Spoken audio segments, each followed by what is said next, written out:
Singhania Buildcon group presents Jana Gana मन property fest bumper lucky draw के साथ 20 जनवरी से 30 जनवरी तक। हम हैं सिंघानिया बिल्डकॉन।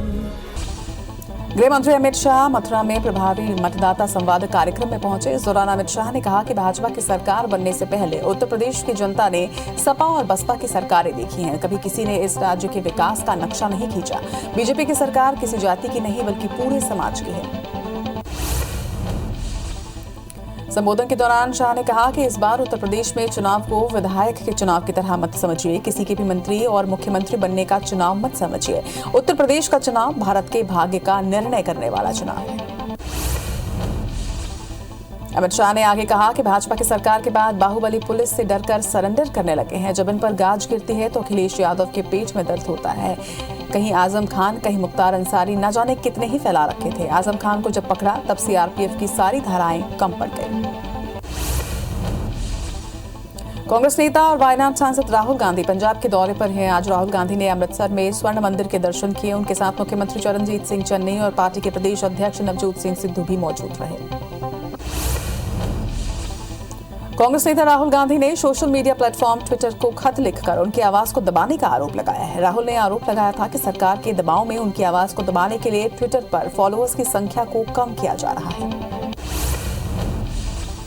कांग्रेस नेता राहुल गांधी के आरोप पर ट्विटर ने जवाब दिया है। ट्विटर प्रवक्ता ने कहा कि हम चाहते हैं कि सभी विश्वास रखें कि फॉलोअर्स की संख्या सार्थक और सटीक है। ट्विटर अपने प्लेटफॉर्म पर हेरफेर और स्पैम के प्रति जीरो टॉलरेंस की नीति अपनाता है। हम मशीन लर्निंग टूल्स के साथ रणनीतिक रूप से बड़े पैमाने पर स्पैम से लड़ते हैं।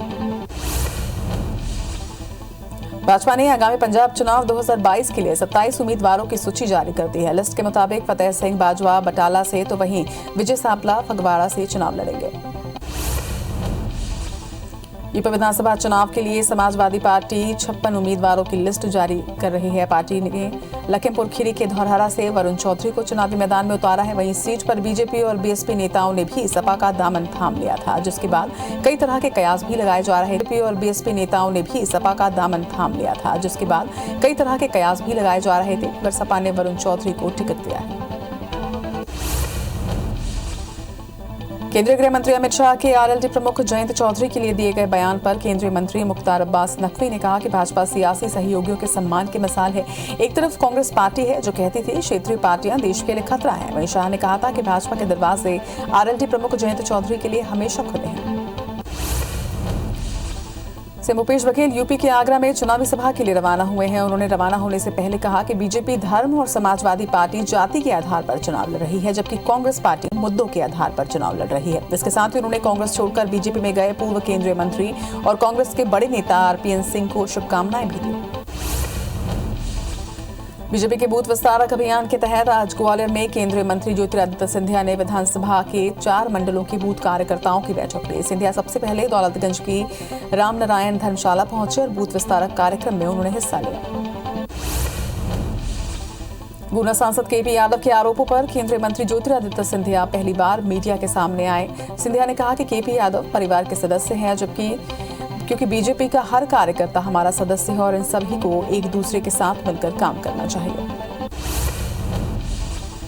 बीजेपी के बूथ विस्तारीकरण योजना के तहत उज्जैन पहुंचे वीडी शर्मा ने बताया कि 62,000 बूथों पर बीजेपी कार्यकर्ता नौजवानों और प्रबुद्ध वर्ग के लोगों को जोड़ने का काम कर रहे हैं। बूथ विस्तारक योजना के तहत बीजेपी से छूटे हुए लोगों को जोड़ने के लिए राष्ट्रीय स्तर से लेकर जमीनी स्तर के कार्यकर्ता एक साथ मिलकर काम कर रहे हैं।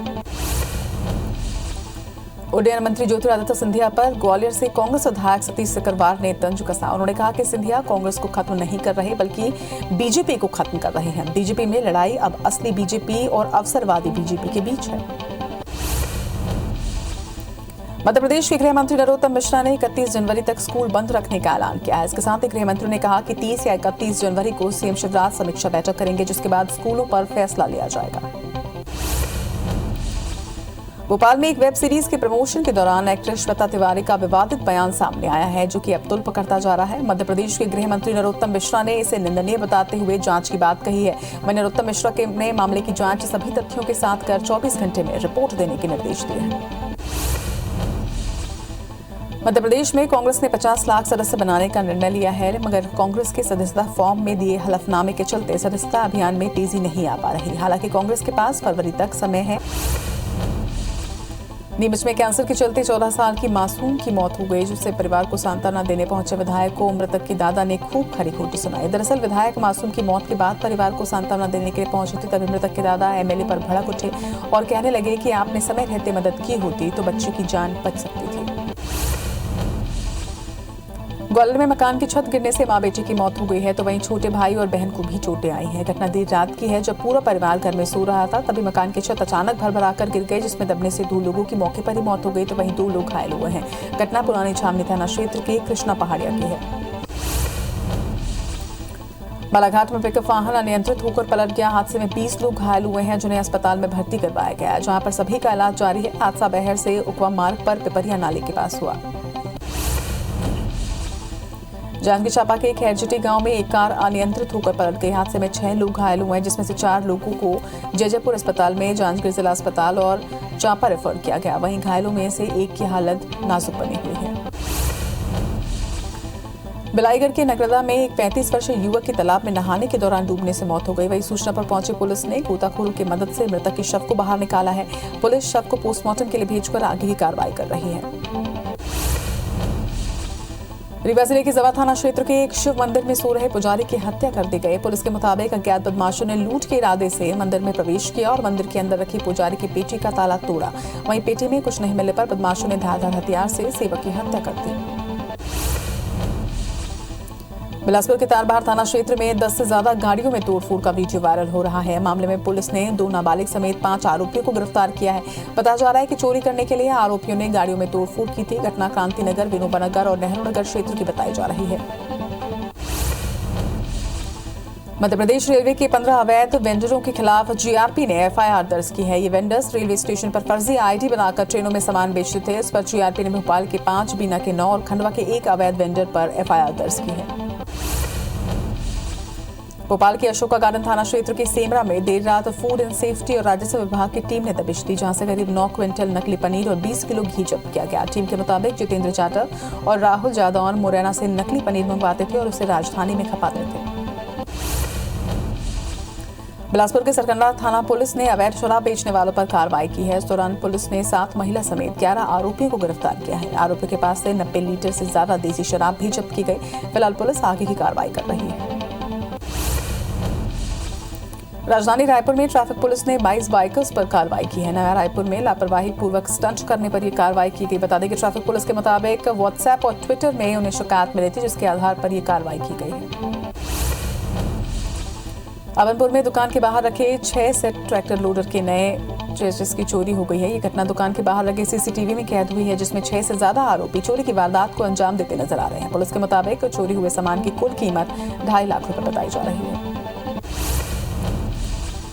शिवपुरी में बाइक चोर के एक आरोपी को गिरफ्तार किया गया है। दरअसल आरोपी पाकड़े हनुमान मंदिर से बाइक चोरी कर भाग निकला और इत्तेफाक से पेट्रोल भरवाने के दौरान बाइक मालिक से टकरा गया। बाइक मालिक ने अपने दोस्त के साथ उसे वहीं इधर दबोचा और जुलूस निकालकर पुलिस के हवाले कर दिया। बेमेतरा की सिटी कोतवाली पुलिस ने नाबालिग से दुष्कर्म के आरोपी को गिरफ्तार किया है। बताया जा रहा है कि शादी का झांसा देकर आरोपी ने दुष्कर्म किया। वहीं शिकायत के आधार पर पुलिस ने केस दर्ज कर आरोपी को गिरफ्तार कर लिया है। धमतरी के नगरी थाना क्षेत्र में मामूली विवाद पर एक युवक पर तलवार से जानलेवा हमला किया गया। मामले की शिकायत के बाद पुलिस ने आरोपी को गिरफ्तार कर लिया है। बताया जा रहा है कि आरोपी ने युवक का रास्ता रोककर उस पर गाली गलौज के साथ तलवार से हमला किया था।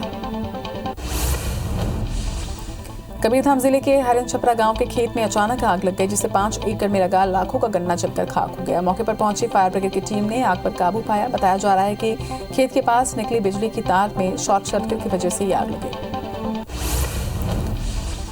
उत्तर भारत को फिलहाल ठंड से राहत मिलने के आसार नजर नहीं आ रहे। मौसम विभाग के अनुसार अगले 3 से 4 दिनों तक मध्य प्रदेश, राजस्थान, पंजाब, हरियाणा, चंडीगढ़ और दिल्ली के साथ ही छत्तीसगढ़ में शीतलहर चलेगी। वहीं पहाड़ी इलाकों में हो रही बर्फबारी की वजह से मैदानी राज्यों में शीतलहर का अलर्ट जारी किया गया है। देश के पहाड़ी इलाकों में भारी बर्फबारी हो सकती है। मौसम विभाग ने पहाड़ी इलाकों में भारी बारिश और बर्फबारी के लिए ऑरेंज अलर्ट जारी किया है। वहीं उत्तर पश्चिम और मध्य भारत में अगले 5 दिनों के दौरान न्यूनतम तापमान में 3 से 5 डिग्री तक की गिरावट भी दर्ज की जा सकती है। छत्तीसगढ़ के 3 संभागों में शीतलहर के लिए अलर्ट जारी किया गया है। मौसम विभाग ने उत्तर भारत से आ रही ठंडी हवाओं के चलते सरगुजा, बिलासपुर और दुर्ग संभाग में शीतलहर का अलर्ट जारी किया, जिसके चलते रात के साथ साथ दिन के तापमान में भी भारी गिरावट देखने को मिलेगी। इधर मौसम विभाग ने मध्य प्रदेश के कई जिलों में शीतलहर का अलर्ट जारी किया है। प्रदेश में 3 से 4 दिनों तक ठंडी हवा चलेगी, जिससे तापमान में गिरावट की संभावना है। वहीं मौसम विभाग ने सागर, सिवनी, बालाघाट, उमरिया, जबलपुर के साथ साथ बैतूल, भोपाल, धार और खंडवा में भी शीतलहर का अलर्ट जारी किया है।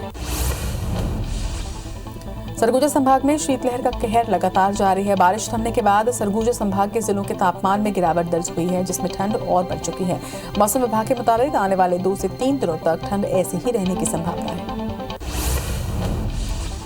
कवर्धा में ठंडी हवाओं की वजह से चिल्फी घाटी समेत वनांचल में पारा 3 से 4 डिग्री तक पहुंच चुका है। वहीं तापमान में गिरावट के चलते एक बार फिर से ठंड बढ़ गई है।